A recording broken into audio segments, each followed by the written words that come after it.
Ejercicios resueltos del segundo parcial, tema 3. En el primer ejercicio nos piden resolver el límite de x tendiendo a 1 por derecha de la siguiente función. Para evaluar este límite es conveniente llevar esta expresión a un único cociente, así que vamos a efectuar la resta de estas dos expresiones fraccionarias. Evaluamos el límite para x tendiendo a 1 y obtenemos que es una indeterminación del tipo 0 sobre 0.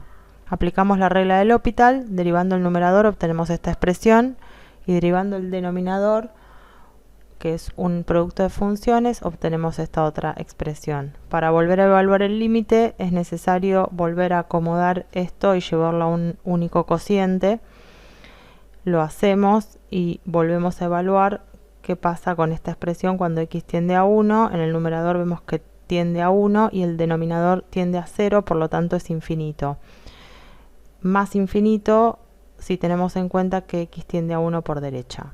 En el ejercicio 2 nos piden hallar el polinomio de Taylor de orden 2 para la función f de x igual logaritmo de 4x menos 3 alrededor de x igual 1. Por definición, esta es la expresión del polinomio de orden 2 de Taylor y vamos a necesitar evaluar la función en 1, la derivada primera en 1 y la derivada segunda en 1. Entonces armamos este cuadrito donde vemos la función, la derivada primera de la función y la derivada segunda. Y en esta otra columna tenemos la evaluación de esas funciones en 1. Finalmente reemplazamos en esta expresión estos valores que hemos obtenido y finalmente hallamos la expresión del polinomio de Taylor de orden 2. En el ejercicio 3 nos piden identificar cuál de todas estas afirmaciones es la verdadera. Es la segunda, que enuncia que si f de x alcanza un mínimo relativo en x sub 0, entonces la derivada primera en x sub 0 es 0.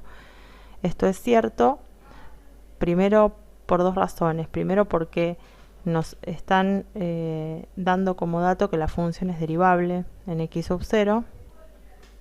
Y luego porque la premisa es que sabemos que la función alcanza un mínimo relativo. Entonces sí o sí la derivada primera en ese punto tiene que ser 0.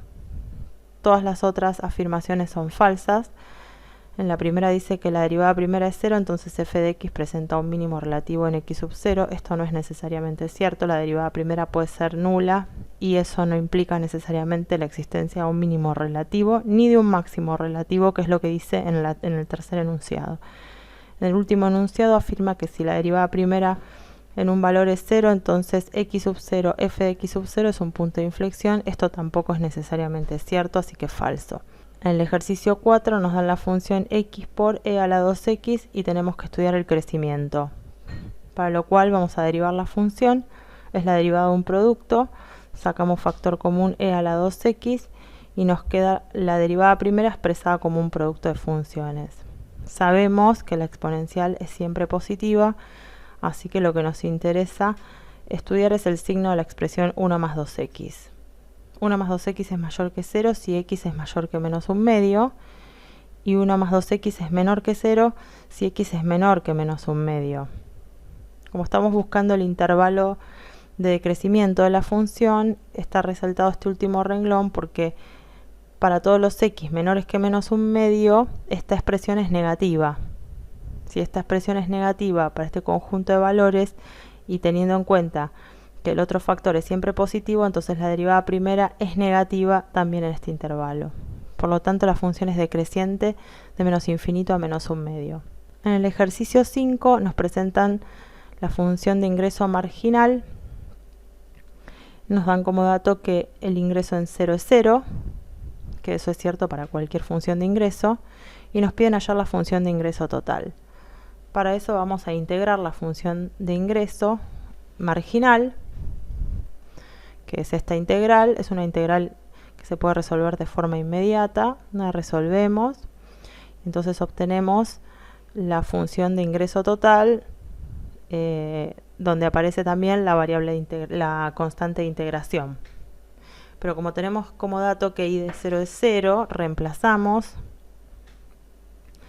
en la función de ingreso a x por 0 y finalmente, si hacemos todas las cuentas, obtenemos que c vale 2. Entonces Entonces volvemos a esta expresión original, reemplazamos a c por 2 y finalmente tenemos la función de ingreso total.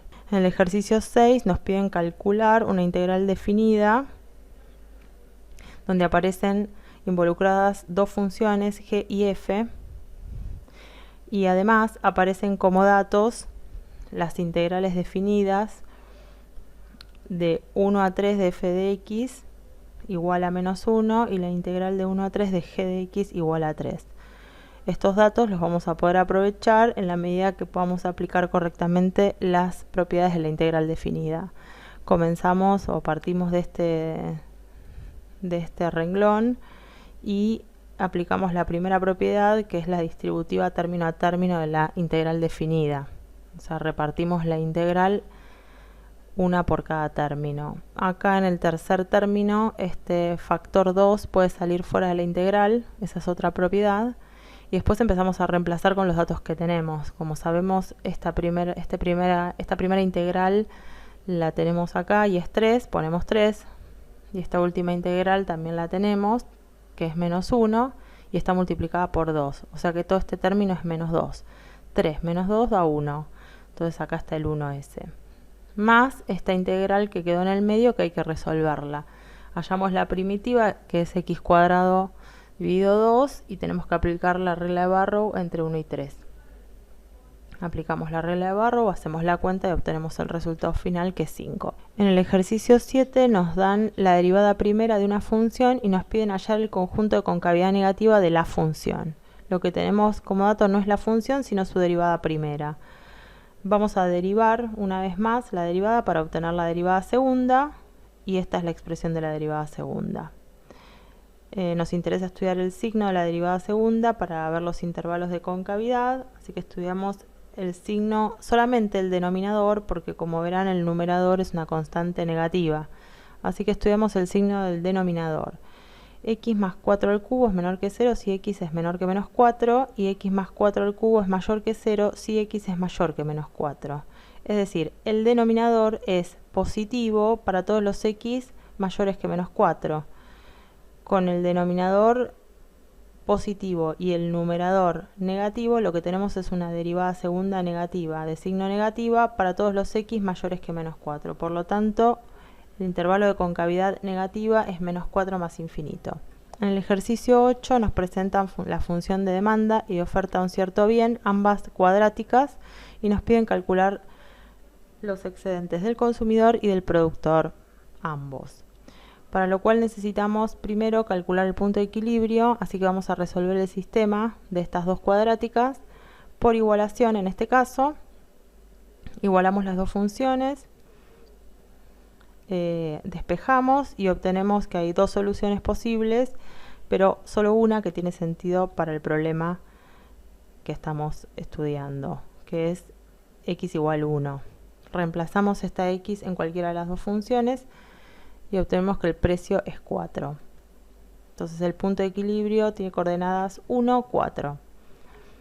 El excedente del consumidor entonces va a ser la integral que va de 0 a 1 de la función techo, que vemos acá, que es la función de demanda, que está acá, menos el piso, que es la función constante p igual 4.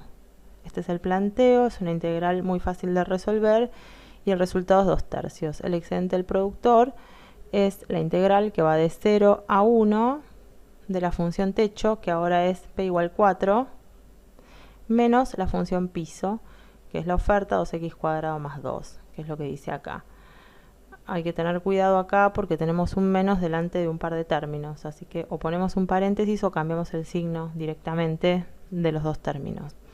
Finalmente el resultado es 4/3. En el ejercicio 9 nos dan una serie geométrica donde aparece en su término general una letra K que no conocemos. Nos dan como dato que converge y que la suma es 9/4. Tenemos que hallar el valor de K. Como sabemos, para cualquier serie geométrica, el primer término de una serie geométrica es siempre A, y el segundo término de una serie geométrica es A por R. En el primer término, que es para n igual 0, si lo calculamos, nos queda que es 3, quiere decir que A vale 3. En el segundo término, que sería para n igual 1, nos queda que el segundo término es 3 por K, O sea, A por R es 3 por K. Quiere decir que R es igual a K. Planteamos la suma. La suma de la geométrica es A dividido 1 menos R, que en este caso ya sabemos que es 9 cuartos. Reemplazamos con los datos que tenemos. A es 3 y en vez de poner 1 menos R vamos a poner 1 menos K, porque dijimos que R y K son iguales, y lo igualamos a 9 cuartos. Despejamos esta ecuación. 3 por 4, 12, que es lo que dice acá, es igual a 9 por 1 menos K, que es lo que dice acá. Despejamos y llegamos a que el valor de K es menos 1/3. En el ejercicio 10 nos piden resolver la integral que estamos viendo, y que se resuelve por el método de sustitución. Lo que vamos a sustituir es el argumento del coseno, dado que su derivada es lo que está acá afuera. Entonces vamos a llamar u a 10 menos e a la menos x. Diferencial u es la derivada de esto multiplicado por el diferencial de x, que es esto que está acá. Hacemos la correspondiente sustitución. La integral de coseno de u ahora, diferencial u. La integral de coseno es el seno de u más una constante de integración.